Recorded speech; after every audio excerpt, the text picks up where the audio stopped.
The Health Fund has officially announced its acceptance of Medicare cash payment agency arrangements, but NIB refused to elaborate as to what its agency conditions are. The agreement papers were looked at today by NIB's General Manager, Mr Cole Rogers, Chairman of the Board, Mr Frank Smith, and Federal Minister for Transport and Member for Shortland, Mr Peter Morris. NIB says its members will have the added convenience of claiming their Medicare benefits and NIB benefits in the same place. Mr Rogers says with the commencement of Medicare on the 1st of February next year, NIB would introduce new and increased benefits.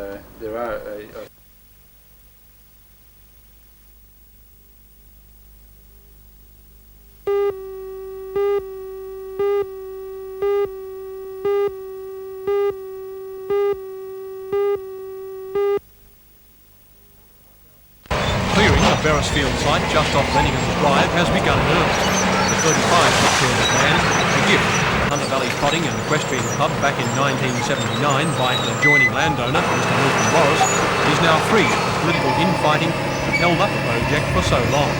The club is now waiting for the formality of the state government's written commitment to the multi-million-dollar project. Most of the money then come from the Racecourse Development Fund. It will be the centre of trotting and equestrian events in the Hunter and could be in use from the middle of next year. I spoke to club president Gordon Stratford on the site today. Gordon, it must be a pleasing sight to see the initial stages of the project underway. Pleasing to both our committee and the local trotting enthusiasts throughout the Hunter region, because we've waited for so long and now it's become a reality. You certainly have waited a fair while. You've had your problems. Do you think they're all over? I think the majority of problems have now been ironed out, and the deeds of the property are currently being transferred into the club, which incidentally has been made an incorporated club. Gordon, a magnificent project in mind. Tell us about this track. Well, it's going to be 5 furlongs or 1,010 metres in length, similar to the Albion Park track that's just been completed. And it's going to be a blessing in disguise to everyone associated, trainers, owners, drivers and breeders of the trotting industry, because it's going to establish a better type of horse as far as times are concerned.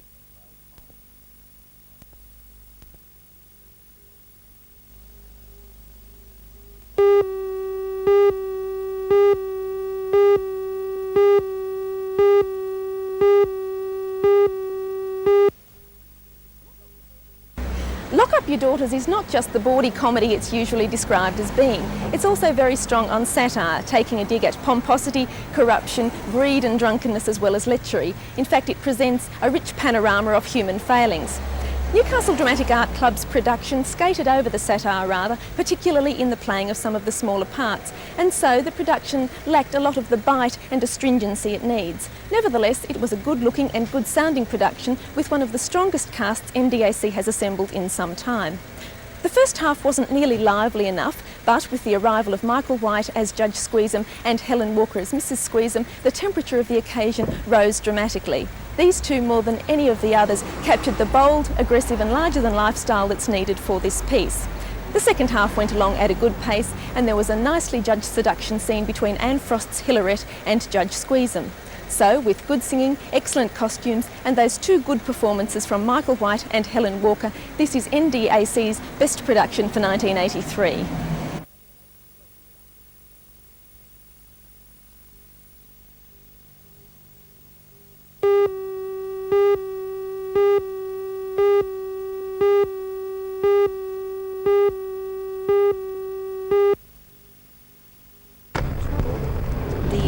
Community Support Scheme is now located in Alex Street, Belmont. The new premises were officially opened today.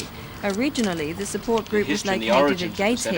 Earlier this year, there were fears that it would close because other premises could not be found. Also at Gateshead, the group experienced a lot of vandalism. Those problems were solved today when the Community Youth Support Scheme in the Lake Macquarie area moved into a Belmont home. The 3-bedroom house will give the group more scope, and it's expected to attract more unemployed youth. The centre was officially opened today by Mr Peter Morris, member for Shortland, who was instrumental in arranging the new centre.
Parramatta High School, it was the Hunter Region Secondary School's annual Blues presentation. Lambton High Principal Mr Previn Marl opened the ceremony, giving tribute to the students who were about to receive recognition for their outstanding sporting achievements. Regional schools staff then made the awards. A special mention pennants to previous Blues winners who continue to excel went to Jesmond's Alan Flynn and Lambton's Michelle Hay. Then the Sports Awards for the younger secondary school students. And of course, the Regional Blues. The standards reached by each recipient in their respective sports were excellent. From athletics, the ball games through to gymnastics, a Hunter has undoubtedly future Open champions.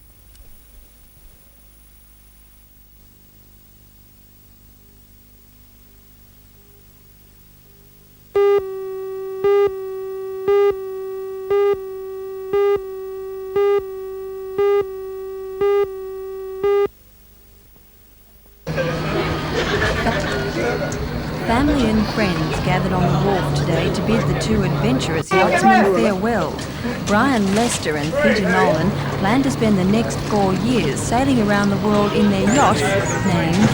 I think a lot of our friends, when we sort of came up with the idea of sailing around the world, suggested the idea was just that, a lot of cock and bull.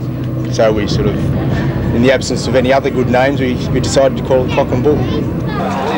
After a final check, it was time to say goodbye and set sail for the Bay Islands, then on to Tahiti and the United States. You could say they're starting off the hard way, crossing the Tasman in the next couple of days. But there's no lack of confidence on board, and there's no chance the two will pull out. Only if it sinks. Pardon? Only if it sinks shall we come back.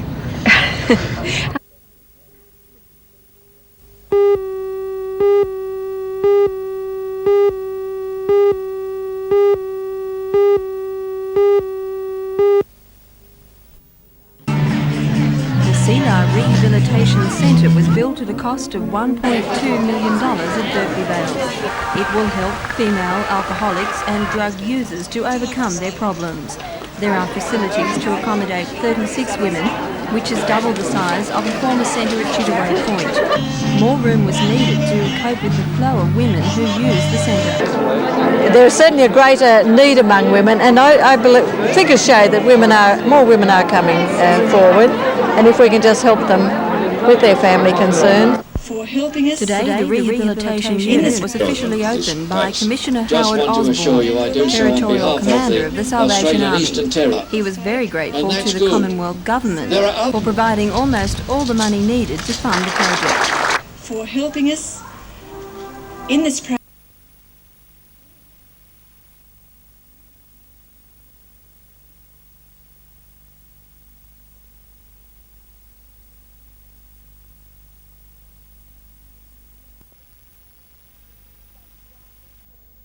But gradually change over a period of time. So just like with the aerobic dancing, it's a very gentle approach, but it works. Well, your enthusiasm is very catching, Jackie, and I guess it's been proven.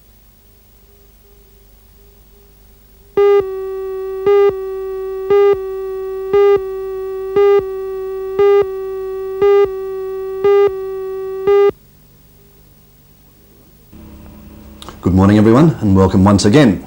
You know, when you talk about Australian savings bonds, one of the most important features of all would be, number one, you only need $20 to start off in the purchase of them, and number two, the fact that you can cash them in at any time simply by giving 1 month's notice. But there is a great deal of confusion as to what this 1 month's notice means, particularly if you've just bought some new bonds. Now, this confusion, let me add, is also being contributed to by so-called investment advisors who should know better. Now, under the rules, according to the terms and conditions of the prospectus, and I'm talking about Series 26, if you buy those bonds, you've got to hold them for 3 months before you can cash them in without any interest rate penalty. In other words, if you hold them for 3 months, you'll earn 11.75% for the entire investment period. That's, of course, based on per annum. If you cash them in under 3 months, you'll only earn 9% per annum. Now, where the confusion arises is that all-important 1 month's notice. If, for example, and I can tell you that this is correct, you hold your new bonds for 2 months or to be on the safe side, 2 months and 1 day, and you then give your 30 days notice. Do you take my point? You've held them for 2 months or 2 months and 1 day. You've then given your 30 days notice.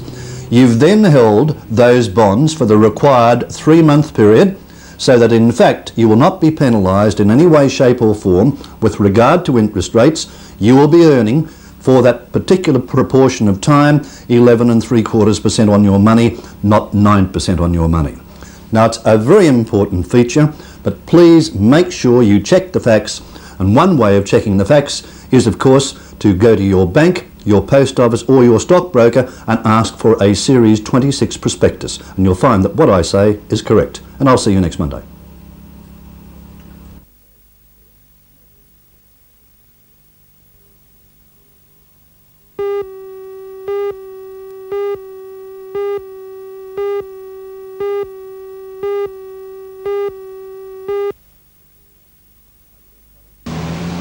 Maitland Police have been watching their charge book closely since the 1st of November.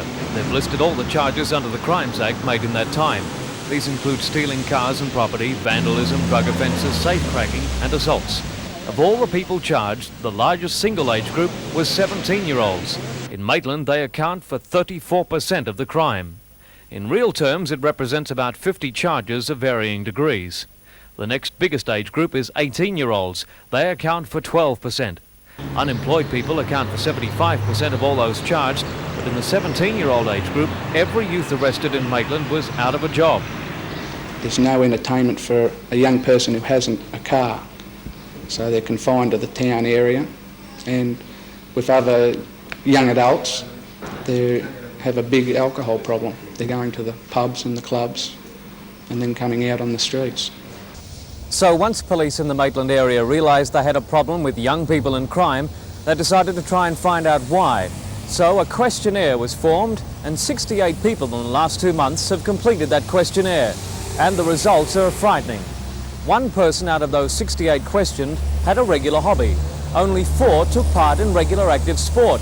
The other 63 did nothing. They had no community interest and no job. It's a fact that there is little teenage entertainment in Maitland. The old Savoy, now a bike shop, hasn't shown a movie since 1964. Drive-ins aren't much fun when you don't have a car. So, many of the young people are forced to the clubs and to the pubs. But the police have started blue light discos, and they're amazed at the response. The first attendance started off at 500. Last Friday night we were up to the 1100 mark. And it's a wide age bracket from 9 to about 20 years of age.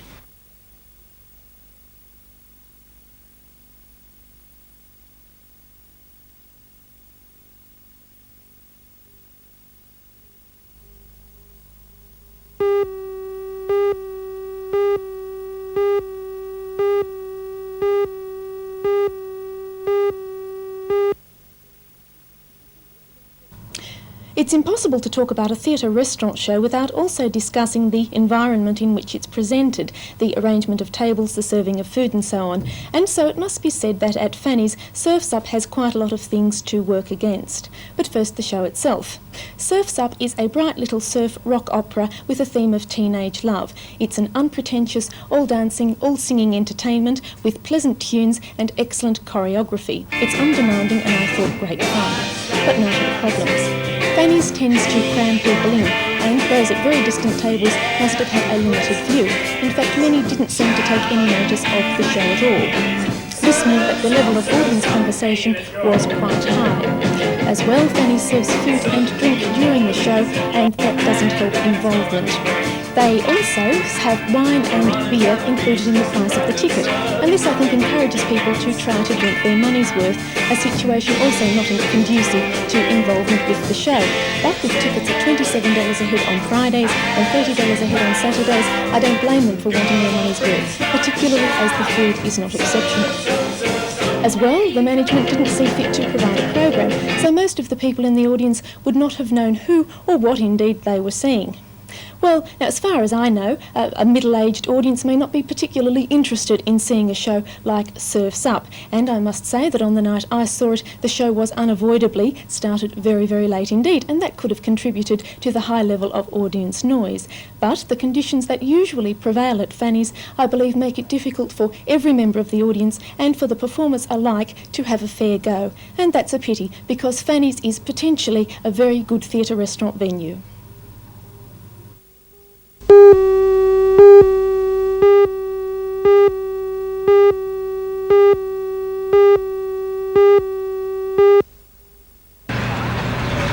gathering at the headquarters of the Cooranbong Emergency Service marked an important step forward in their operations. Comprising both the local fire brigade and rescue service, they began operations 15 years ago.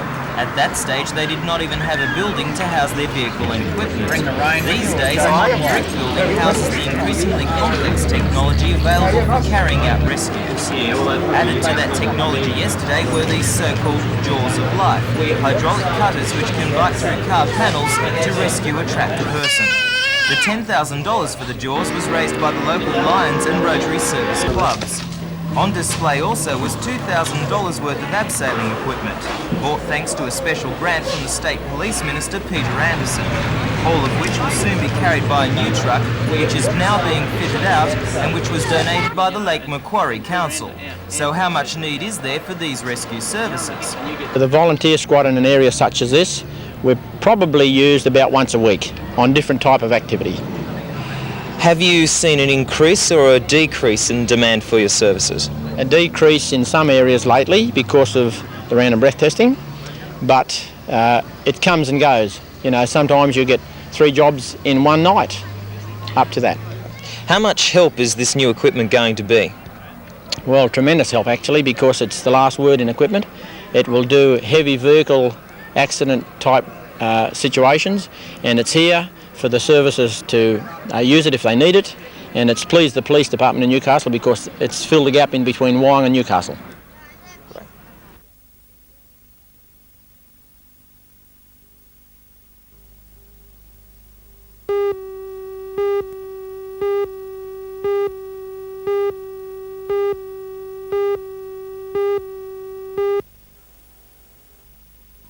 In Newcastle, police met to be briefed by their association officials on the form of the work bans. The bans have been carefully structured to stay within the discretionary powers of the police and represent only a mild form of industrial action. However, police at today's meeting said they wanted the public in the north to know that they are upset at the government's action, particularly the inclusion of civilians on a police board. Police from throughout the north are expected to attend a mass meeting at Newcastle Racecourse on Sunday.